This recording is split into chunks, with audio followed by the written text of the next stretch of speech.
আল্লাহ কাবা শরীফের চাবি খারাপ আমি নবী আমার হাতে থাকবে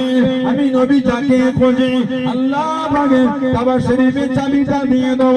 অষ্টম হিজরিতে আল্লাহ নবী 10,000 সাহাবা গেলে মক্কা শরীফ ফতেহ করে নে আল্লাহ নবী চাবিটা চেয়ে নে আল্লাহ নবী চাবিটা গাঁথে নে কাবা শরীফের ভিতরে গিয়ে ঘুরে ঘুরে দেখে নে নোংরা গুলোকে বার করে দে ময়লা গুলোকে বার করে দে আল্লাহ নবী বাইরে দাঁড়িয়ে গেলেন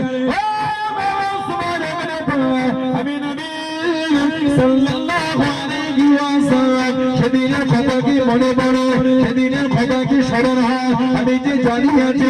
আল্লাহ পাকের কাবা শরীফের চাবি আল্লাহ রাব্বুল আলামিন আমার হাতে উঠিয়ে দেবে কাবা শরীফের চাবিটা আমার হাতে আমি নবীকে জানিয়েছিলাম তাকে বসে তাকে চাবি দেবো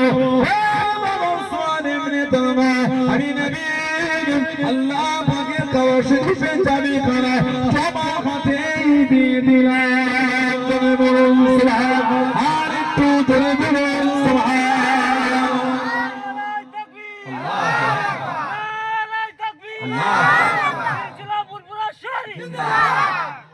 আমি নবী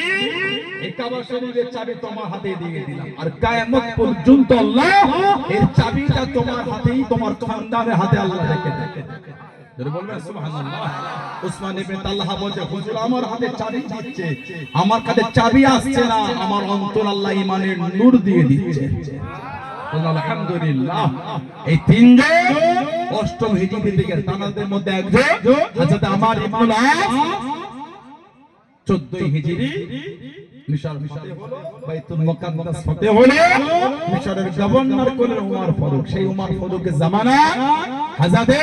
আব্দুল্লাহ ইবনে উম্মে মাকতুম অন্ধ সাহাবী বলতে হুজুর যদি একটু সুযোগ দিতেন আল্লাহ দ্বীনের জন্য যুদ্ধ করতে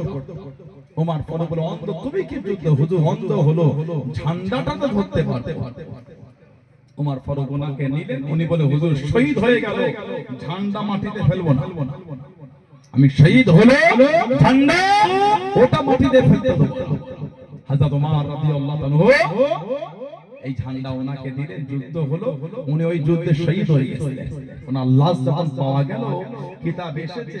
এই বুকের মধ্যে ঝান্ডা জড়িয়ে রেখেছেন শহীদ হয়ে গেছেন আল্লাহর দ্বীনের ঝান্ডা কিন্তু জমিনে ফেলতে দেয় তখন বুকে জড়িয়ে আছে বলুন না সুবহানাল্লাহ আর একটু জোরে বলা গেল সেই সাহাবাদের দিকে লক্ষ্য করে কোথায় কি আসামের কি একটা পাগল ওই লোকটা বলে দিল 5 টাকা রিকশা ভাড়া হলে 4 টাকা দেবে মুসলমানদের অত্যাচার করে ওর কথা আপনার চিন্তা হলে না আপনি জানেন না সাহাবারা হাজার কষ্টে পেটে পাথর বেঁধেছিল আল্লাহ নবী সাল্লাল্লাহু আলাইহি ওয়াসাল্লাম খন্দকের যুদ্ধে সাহাবারা একটা পাথর বেঁধেছে আমাদের হুজুর দুটো পাথর বেঁধেছে আমাদের আবার কিসের চিন্তা তিন বেলা শুকিয়ে কাটিয়ে দেব বাতিলের কাছে ঈমান বিক্রি করব না বলুন ইনশাআল্লাহ বলে বলে মুমিন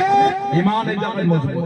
আল্লাহ আমাদের কবুল করেন আল্লাহ আমাদের পরে ঈমানে জামাত মজবুতি করে বলুন আল্লাহুম্মা আমিন জোরে বলে আল্লাহুম্মা আমিন দুরূদ শরীফ আল্লাহুম্মা